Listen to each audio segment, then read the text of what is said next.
Welcome back to an amazing platform doctor Saima lecture. Start करते हैं हम अपना आज का lecture that was ribosome, the most easy and the most interesting topic.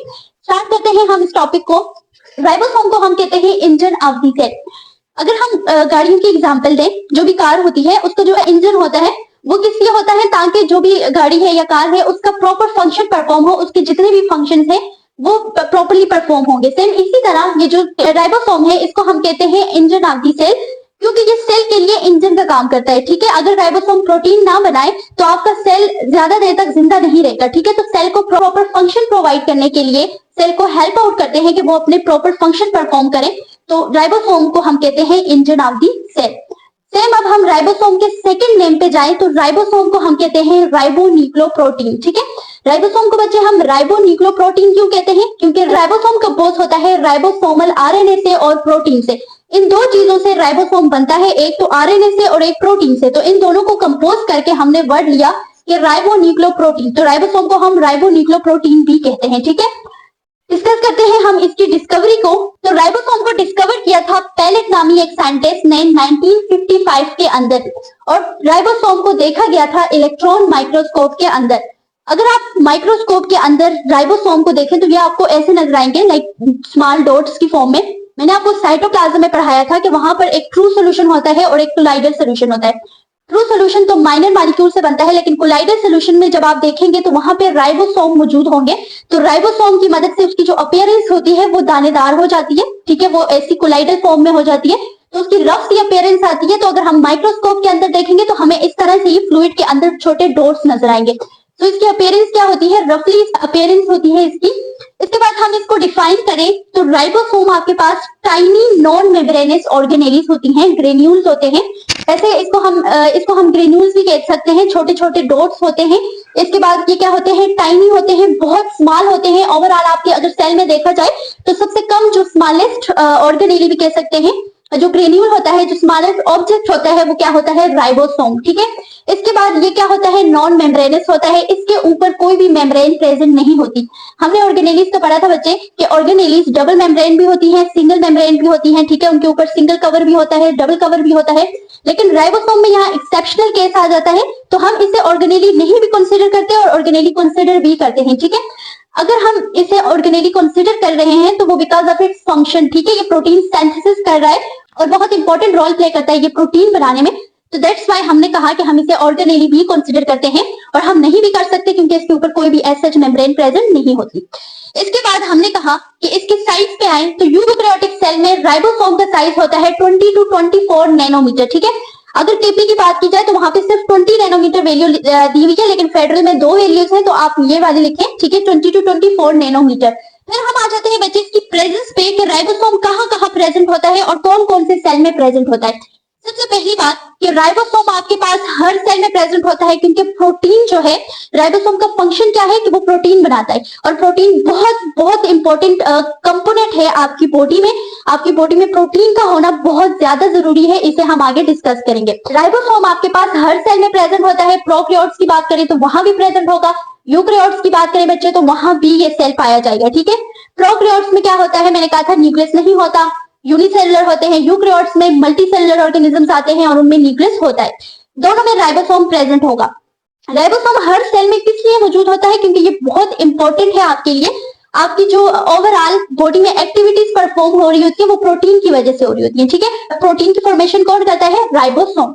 इस बात को आप ऐसे समझे बच्चे, आपकी बॉडी में जितने भी फंक्शंस परफॉर्म हो रहे होते हैं उनमें मेजॉरिटी रोल किसका होता है, प्रोटीन का होता है। ठीक है, अगर आपकी बॉडी में कोई एंजाइम है जो एक्टिविटी परफॉर्म कर रहे हैं तो एंजाइम किससे बने हैं, प्रोटीन से। लाइक आपके जो डाइजेस्टिव सिस्टम है, जब आप कोई भी फूड खाते हो, कोई भी फूड लेते हैं, उसमें प्रोटीन प्रेजेंट होता है। जब वो आपके स्टोमिक में जाता है तो स्टोमिक में उसकी डाइजेशन कैसे होती है कि आपका जो पेनक्रियास है, पेनक्रियास से प्रोटीएज एंजाइम होता है जो कि डाइजेशन कराता है अपने केमिकल से स्टोमिक के अंदर प्रोटीन की। तो इसी तरह जो एंजाइम था वो प्रोटीन से बना था, और प्रोटीन कहां से बनी, राइबोसोम के थ्रू। सेम इसी तरह आपके नेल्स हैं, आपके हेयर्स हैं, इनमें क्या मौजूद है, प्रोटीन मौजूद है। ठीक है, इसी तरह बच्चे हार्मोन्स आ जाते हैं जो भी आपकी बहुत सारी एक्टिविटीज को परफॉर्म करते हैं। जितने भी आपके अंदर हार्मोन्स की प्रोडक्शन होती है तो वो हार्मोन्स किससे बनते हैं? प्रोटीन से बनते हैं। सेम इसी तरह आपकी जितनी भी अंदर एक्टिविटीज हो रही है लाइक वो एंजाइम है, इसके अलावा एंटीबॉडीज है। एंटीबॉडीज मैंने क्या कहा था, सेल के ऊपर के जो टैग्स होते हैं या सेल सरफेस मार्कर्स होते हैं, जितनी भी एंटीबॉडीज बनती है वो किससे होती है? प्रोटीन से बनती है। प्रोटीन कहाँ से आता है? राइबोसोम से आता है।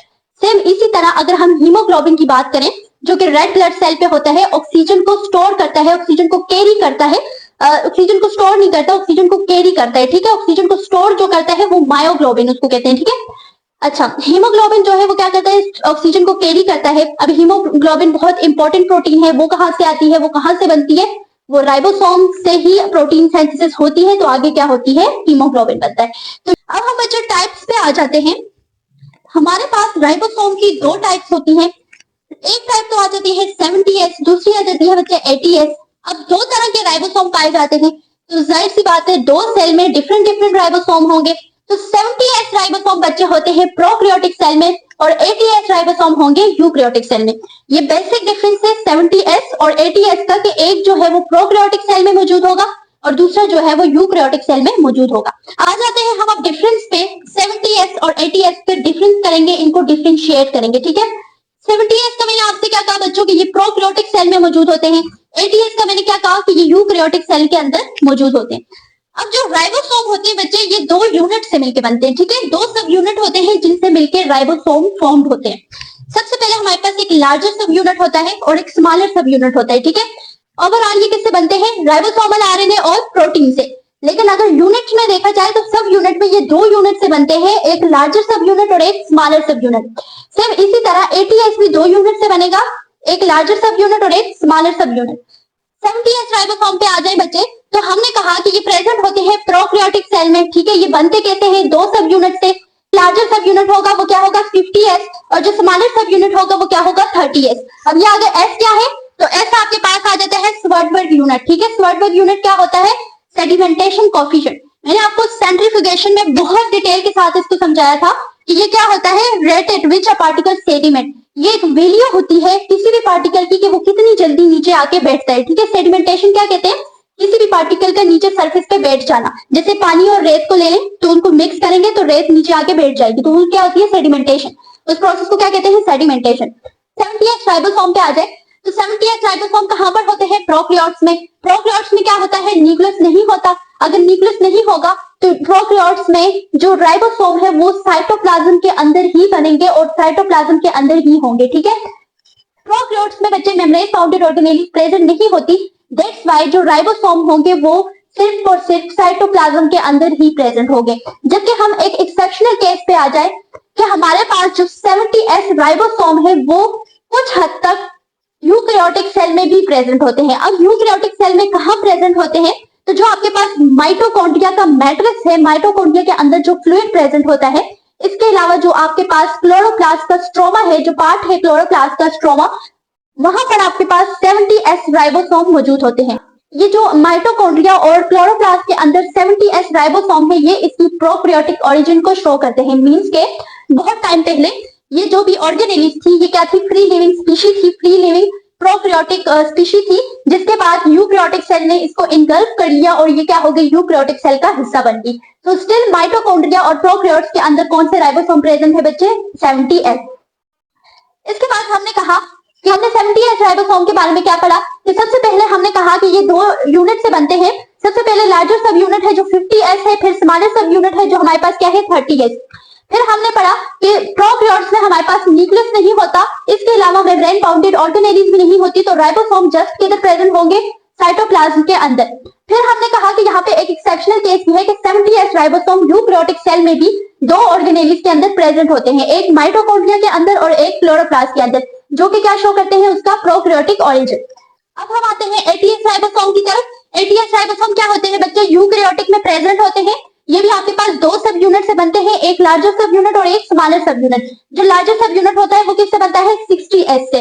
S क्या है आपके पास? स्वर्टबर्ग यूनिट। स्मॉलर सब यूनिट किससे बनता है बच्चे? 30S से। इसके अलावा हमने कहा कि जो 80S राइबोसोम होते हैं ये सेल के अंदर इंडोप्लाज्मिक रेटिकुलम के साथ अटैच होते हैं। मैंने आपको इंडोप्लाज्मिक रेटिकुलम में बताया था कि रफ इंडोप्लाज्मिक रेटिकुलम के साथ क्या अटैच होते हैं, राइबोसोम। दैट्स व्हाई वो किसमें इन्वॉल्व होती है, प्रोटीन सिंथेसिस में। इसके बाद हमने कहा कि ये साइटोप्लाज्म में फाउंड होते हैं। और ओवरऑल राइबोसोम की बात की जाए तो ये यूकैरियोटिक सेल में क्लोरोप्लास्ट और माइटोकॉन्ड्रिया के अंदर भी प्रेजेंट होते हैं, लेकिन माइटोकॉन्ड्रिया और क्लोरोप्लास्ट में 80S नहीं होते, कौन से एस होते हैं, 70S राइबोसोम प्रेजेंट होते हैं। तो ये इन दोनों के बेसिक डिफरेंस थे। अब हम आ जाते हैं बच्चे राइबोसोम बायोजेनेसिस पे। राइबोसोम किस तरह से बनते हैं, किस तरह से फॉर्म होते हैं, इस प्रोसेस को हम कहते हैं राइबोसोम बायोजेनेसिस। सबसे पहले बच्चे इस डायग्राम में देखें तो ये आपके पास क्या है, न्यूक्लियस है। सेल के अंदर क्या मौजूद होता है, न्यूक्लियस। यहाँ पर मैं बात कर रही हूँ यूकैरियोटिक सेल की। प्रोकैरियोटिक सेल में जो आपके पास राइबोसोम होते हैं वो साइटोप्लाज्म के अंदर ही बनते हैं, क्योंकि यहाँ पर जो प्रोकैरियोटिक सेल होते हैं उसमें बच्चे आपके पास न्यूक्लियस प्रेजेंट नहीं होता।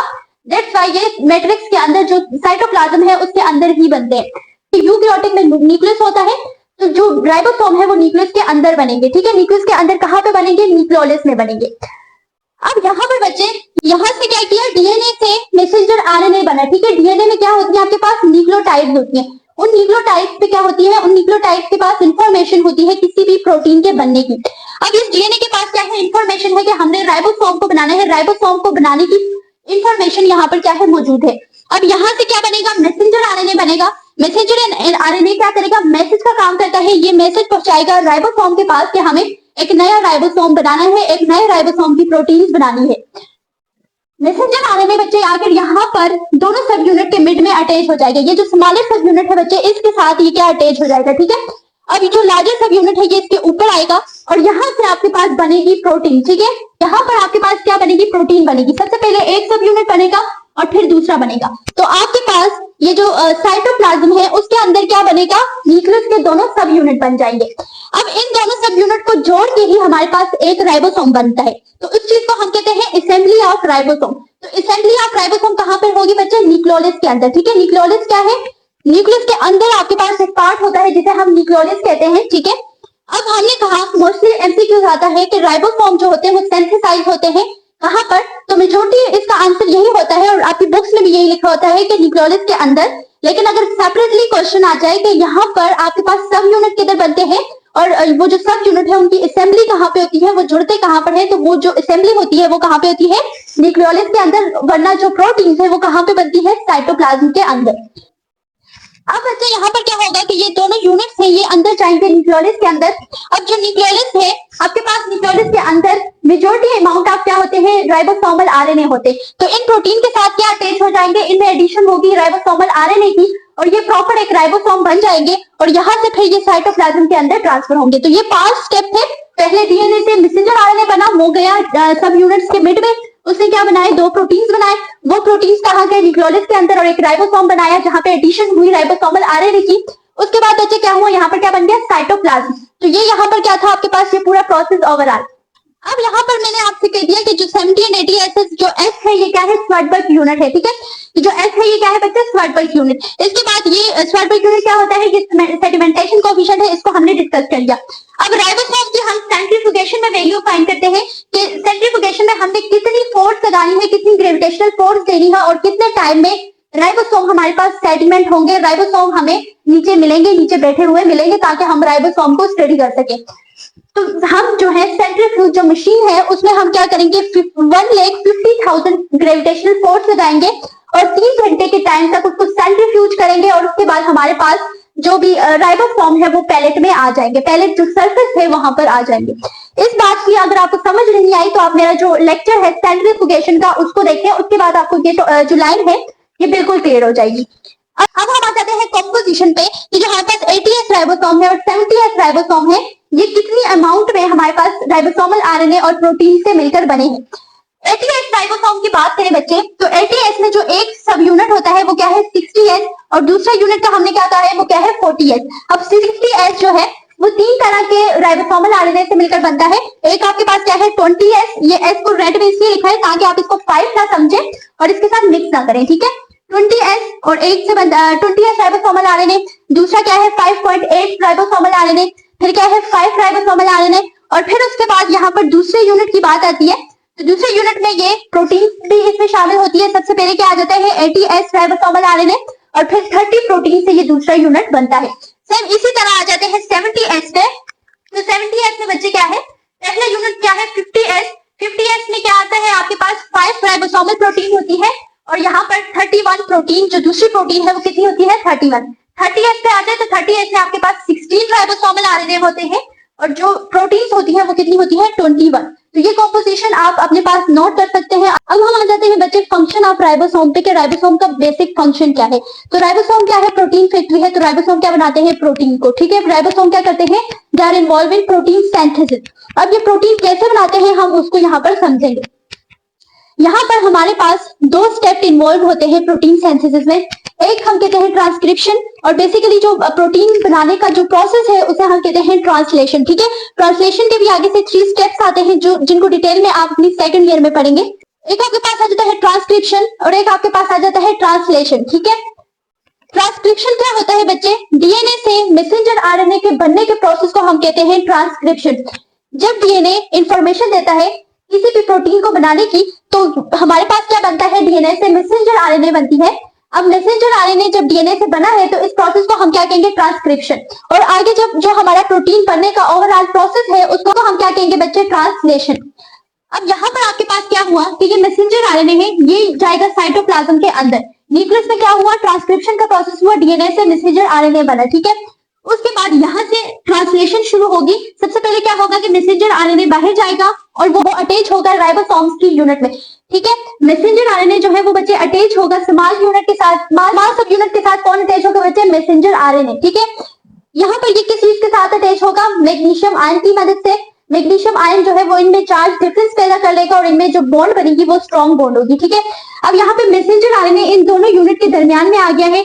अब आगे जो अगला स्टेप है उसमें क्या होगा कि यहाँ पर प्रोटीन बनना स्टार्ट हो जाएगी और प्रोटीन किसमें बनेगी, पेप्टाइड की फॉर्म में बनेगी, ठीक है। यहाँ पर अमाइनो एसिड जो है वो जितने भी अमाइनो एसिड नेसेसरी है वो आके यहाँ पे अटैच होते जाएंगे और यहाँ से क्या बनना स्टार्ट हो जाएगी आपके पास पेप्टाइड्स। और ये पेप्टाइड्स क्या है, आपके पास प्रोटीन है और ये जो आपकी प्रोटीन है स्पेसिफिक प्रोटीन वो क्या कर देंगी, बना देंगी। अगर हम यहाँ पर आ जाए तो यहाँ पर हमारे पास ये क्या है, स्टोमिक है और ये है पेनक्रियाज, ठीक है। जब भी हम कोई भी प्रोटीन लेते हैं, किसी भी कोई भी फूड लेते हैं आप, उसमें क्या होती है, प्रोटीन।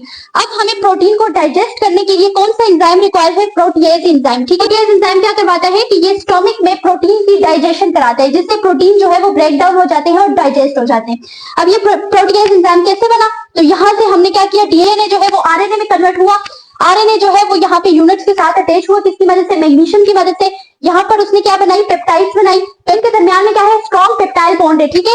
इसके बाद इसने क्या बनाया, पेप्टाइड्स बना दी। इन पेप्टाइड्स में क्या अटैच थे, अमाइनो एसिड, ठीक है। अमाइनो एसिड ने क्या बना दी, प्रोटीन बना दी और उस प्रोटीन से हमारे पास क्या बन जाएगा, प्रोटीएज एंजाइम। तो ये प्रोसेस होता है आपकी बॉडी में। अब यहाँ पर एक इंपॉर्टेंट कंसेप्ट पे आ जाते हैं। इस डायग्राम में देखें बच्चे, तो एक मैसेंजर आरएनए पे बहुत सारे राइबोसोम अटैच हैं और एट अ टाइम बहुत सारी आपके पास पेप्टाइड्स बन रही है। ये जो पेप्टाइड्स बन रही है इनको हम मिला के कहेंगे पॉलीपेप्टाइड्स। और ये पॉलीपेप्टाइड्स किस वजह से बन रही है, जब बहुत सारे राइबोसोम मैसेंजर आरएनए पे अटैच है। और इस सिचुएशन को हम कहते हैं पॉलीसोम। जब हमारे पास एक ही मैसेंजर आरएनए पे बीट्स की फॉर्म में बहुत सारे राइबोसोम अटैच हो, उसको हम क्या कहते हैं, पॉलीराइबोसोम या पॉलीसोम। अब ये पॉलीसोम जो है वो क्या बनाता है, पॉलीपेप्टाइड्स बनाता है। तो ये किससे अटैच होंगे, मैग्नीशियम से। यहाँ पे मैसेंजर आरएनए जो स्मॉल यूनिट है उसके साथ किससे अटैच होगा, मैग्नीशियम से। मैग्नीशियम क्या करेगा, यहाँ पे चार्ज डिफरेंस क्रिएट करेगा और इनकी बॉन्ड यहाँ पर स्ट्रॉन्ग बनेगी। तो यहाँ पे बहुत सारी एट ए टाइम बहुत सारी पेप्टाइड्स बन रही है जिन्हें हम कहेंगे पॉलीपेप्टाइड। और ये जो बहुत सारी चेन है, जो चेन है मेनली राइबोसोम की, उसको हम क्या कहेंगे, पॉलीराइबोसोम या राइबोसोम। यहाँ तक हमने डिस्कस किया राइबोसोम को। नेक्स्ट लेक्चर में हम गोल्जी एपैरेटस को डिस्कस करेंगे। तब तक के लिए अल्लाह हाफिज।